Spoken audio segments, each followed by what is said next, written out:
Storytelling version of Luke 6. It was a Sabbath day. Jesus and his disciples were walking through grain fields.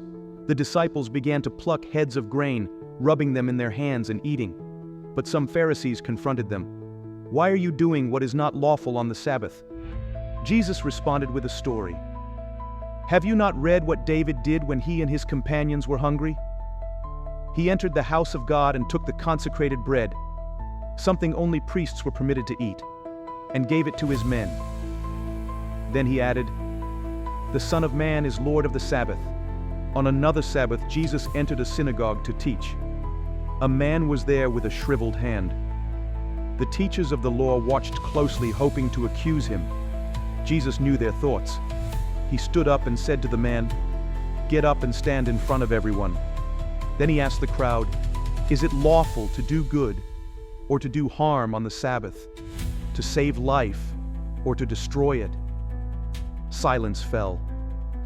Then Jesus looked at them all and said, 'Stretch out your hand.' The man obeyed, and his hand was fully restored. The religious leaders were furious and began plotting against him. In the days that followed, Jesus went up a mountain to pray, spending the whole night in communion with the Father. By morning, he called his disciples and chose 12, naming them apostles: Simon, whom he named Peter, Andrew, James and John, Philip and Bartholomew, Matthew and Thomas, James, son of Alphaeus, Simon the Zealot, Judas, son of James, and Judas Iscariot, who would later betray him. With the 12 now chosen, Jesus came down to a level place. A vast crowd gathered, people from Judea, Jerusalem, and the coastal regions of Tyre and Sidon. They came to hear him and to be healed. Power flowed from him, and everyone who touched him was healed. Then he lifted his eyes toward his disciples and began to teach. "Blessed are you who are poor, for yours is the kingdom of God. Blessed are you who hunger now, for you will be satisfied. Blessed are you who weep now, for you will laugh. Blessed are you when people hate you, exclude you, insult you, and reject your name as evil, because of the Son of Man. Rejoice in that day and leap for joy, for great is your reward in heaven." Then came his warnings. "But woe to you who are rich, for you have already received your comfort. Woe to you who are well fed now, for you will go hungry. Woe to you who laugh now, for you will mourn and weep. Woe when everyone speaks well of you, for that's how they treated false prophets." Jesus continued with radical instructions. "Love your enemies. Do good to those who hate you. Bless those who curse you. Pray for those who mistreat you. If someone strikes you on the cheek, offer the other also. Give to everyone who asks of you. Do to others as you would have them do to you."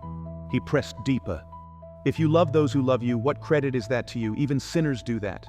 But love your enemies and expect nothing in return. Then your reward will be great, and you will be children of the Most High." Then he gave this warning: "Do not judge, and you will not be judged. Forgive, and you will be forgiven. Give, and it will be given to you. A good measure, pressed down, shaken together, running over, will be poured into your lap." He used parables to drive it home. Can the blind lead the blind? Will they not both fall into a pit? Why do you look at the speck in your brother's eye, but ignore the plank in your own? First take out the plank, then you'll see clearly. He concluded with a powerful picture. A good tree bears good fruit. A bad tree bears bad fruit. From the overflow of the heart, the mouth speaks. And finally, "Why do you call me Lord, Lord, and not do what I say? Whoever hears my words and puts them into practice is like a man who built his house on a rock. When the flood came, the house stood firm. But the one who hears and does not obey is like a man who built on sand. The moment the storm hit, his house collapsed completely.